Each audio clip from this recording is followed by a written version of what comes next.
Informasi berikutnya yang juga menjadi sorotan kami di Sapa Indonesia Malam, Menteri Desa dan Pembangunan Daerah Tertinggal Yandri Susanto membantah dalil Mahkamah Konstitusi yang menyebut dirinya mengarahkan kepala desa di Serang untuk mendukung istrinya Ratu Zakiah sebagai Bupati Serang. Yandri mengaku tidak punya kemampuan mengendalikan para kepala desa karena tidak kenal dengan para kepala desa di Serang. Yandri membantah dalil Mahkamah Konstitusi yang menyebut dirinya hadir di rapat Asosiasi Pemerintah Desa Kabupaten Serang di Anyer 3 Oktober 2024 lalu untuk mengarahkan dukungan ke salah satu pasangan calon. Yandri menyebut saat itu dirinya belum dilantik menjadi Menteri Desa dan PDT. Yandri mengaku saat itu hanya sebatas memenuhi undangan, bukan menjadi pihak yang mengundang. Karena MK sudah memutuskan untuk pemungutan suara ulang, Yandri menegaskan partai politik pendukung pasangan Ratu Zakiah Najib Hamas siap mengikuti pemungutan suara ulang. Tanggal 3 Oktober itu saya belum menjadi Menteri Desa, ya, karena dilantiknya tanggal 21 Oktober 2024. Jadi tanggal 3 Oktober 2024 saya diundang, bukan pihak yang mengundang para kepala desa. Kalaulah saya bisa mengendalikan kepala desa, toh saya baru berapa minggu jadi Menteri Desa, ya kan? Dan saya sebagian besar tidak kenal dengan kepala desa yang ada di Serang. Jadi terlalu naif kalau itu dikaitkan dengan pengaruh saya. Saya ini apalah, ya kan? Baru Menteri Desa 2 minggu, ya kan? Yang lain berkuasa udah 28 tahun, ya kan?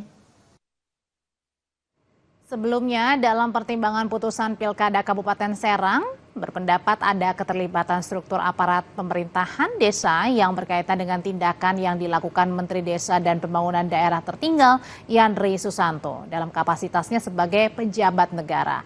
MK melihat tindakan Menteri Desa telah menyebabkan keberpihakan para kepala desa di wilayah Kabupaten Serang.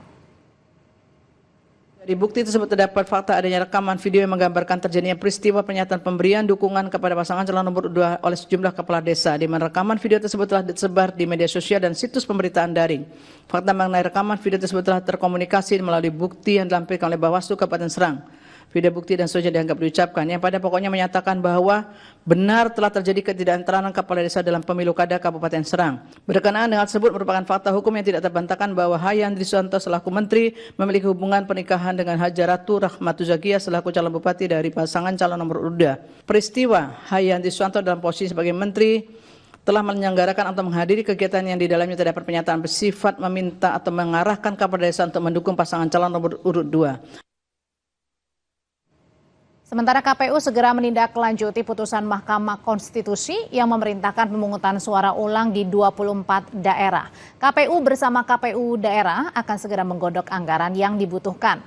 Anggota KPU Idam Holik mengatakan selain sosialisasi, KPU daerah juga harus membuat perincian anggaran yang dibutuhkan. Pemungutan suara ulang atau PSU menurut rencana akan menggunakan anggaran dari dana hibah pemerintah daerah.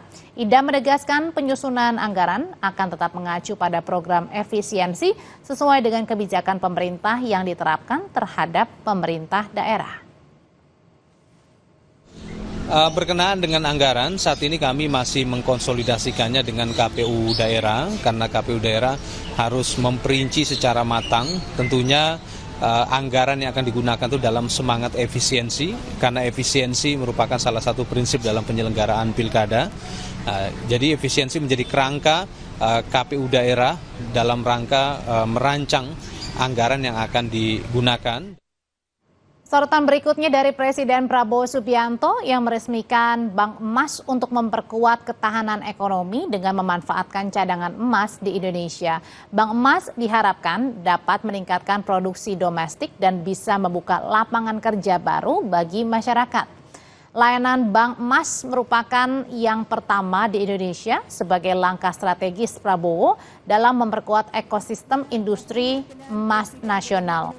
Selain itu, layanan Bank Emas juga untuk mendukung misi hilirisasi yang telah dicanangkan Presiden dalam Asta Cita Kabinet Merah Putih. Presiden Prabowo mengatakan hadirnya Bank Emas diharapkan dapat membuka lapangan kerja baru bagi masyarakat sebanyak 1,8 juta orang. Harapkan bahwa ini akan meningkatkan produksi domestik bruto kita. Kalau tidak salah bisa menambah 245 triliun. Kemudian akan membuka lapangan kerja 1,8 juta baru, memperluas devisa, membantu menghemat devisa negara, karena dari hulu hingga hilir emas akan diolah dan disimpan di dalam negeri dan tidak mengalir ke luar negeri. Meningkatkan juga pengendalian stabilitas moneter. Pembentukan Bank Emas, Saudara, diharapkan dapat memperkuat ekosistem industri emas nasional dan mendukung program hilirisasi yang menjadi program Astagita.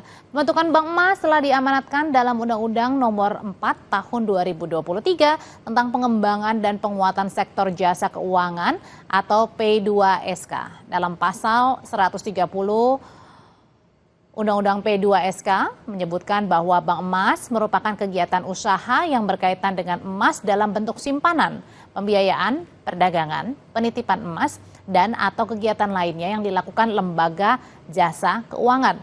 Layaknya perbankan yang menjalani fungsi intermediasi, kegiatan Bank Emas berfungsi menghimpun dan menyalurkan namun dalam bentuk emas.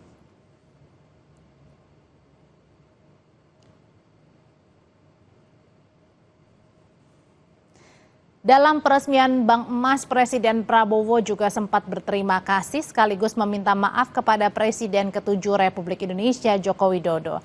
Prabowo mengatakan program Bank Emas telah dirancang saat pemerintahan sebelumnya, tetapi dirinya lah yang meresmikan. Terima kasih Pak Jokowi. Seharusnya tolong seskap ya, kalau ada program yang jasanya pemerintah sebelumnya banyak, presiden sebelumnya harus dihadirkan juga. Mungkin besok saya akan ketemu Pak Jokowi, saya akan minta maaf. Minta maaf Pak Jokowi, Bapak yang bekerja keras dengan menteri-menteri Bapak. Padahal menteri-menteri Bapak banyak yang saya pakai juga. Kalau sudah timnya bagus, ya kan? Kenapa harus diganti gitu? Benar nggak?